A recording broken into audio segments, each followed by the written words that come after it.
പ്രേക്ഷകർക്ക് ഏറെ സുപരിചിതയാണ് നടിയും രാഷ്ട്രീയ പ്രവർത്തകയുമായ ഖുഷ്ബു.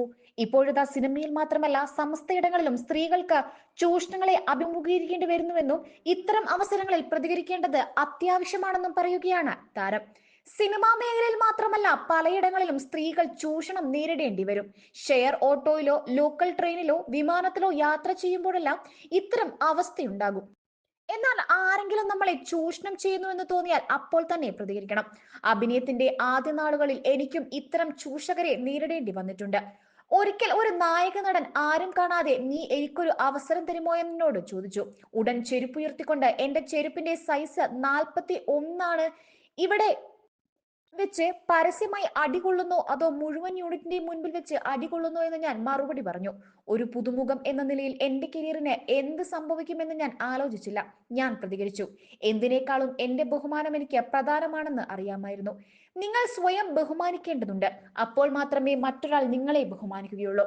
തമിഴ്നാട്ടിൽ വലിയ ആരാധകരുള്ള നടിയാണ് ഖുഷ്ബു. 1970 ജനിച്ച ഖുഷ്ബു ഹിന്ദി സിനിമയിൽ ബാലതാരമായിട്ടാണ് അഭിനയ രംഗത്തെത്തിയത്.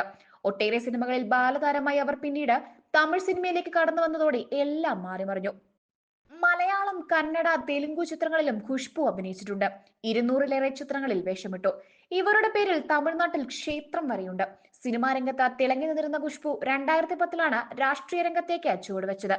DMK-യിൽ ചേർന്ന് 4 വർഷത്തിനു ശേഷം DMK വിട്ട് കോൺഗ്രസിൽ ചേർന്ന്. കോൺഗ്രസ് വക്താവായിരുന്നു ഖുഷ്ബു സുന്ദർ. പലപ്പോഴും BJPക്കെതിരെയും നരേന്ദ്രമോദിക്കെതിരെയും ശക്തമായ നിലപാട് പരസ്യമായി സ്വീകരിച്ച ഖുഷ്ബു 2020-ൽ BJPയിൽ ചേർന്നത് ഏവരെയും ഞെട്ടിച്ചുകൊണ്ടായിരുന്നു. പുതിയ ദേശീയ പാഠ്യപദ്ധതി കേന്ദ്ര സർക്കാർ പുറത്തിറക്കിയ വേളയിൽ ഖുഷ്ബു പിന്തുണച്ചിരുന്നു. നരേന്ദ്രമോദി സർക്കാരിന്റെ പ്രവർത്തനങ്ങളെ പ്രകീർത്തിക്കുകയും ചെയ്തു.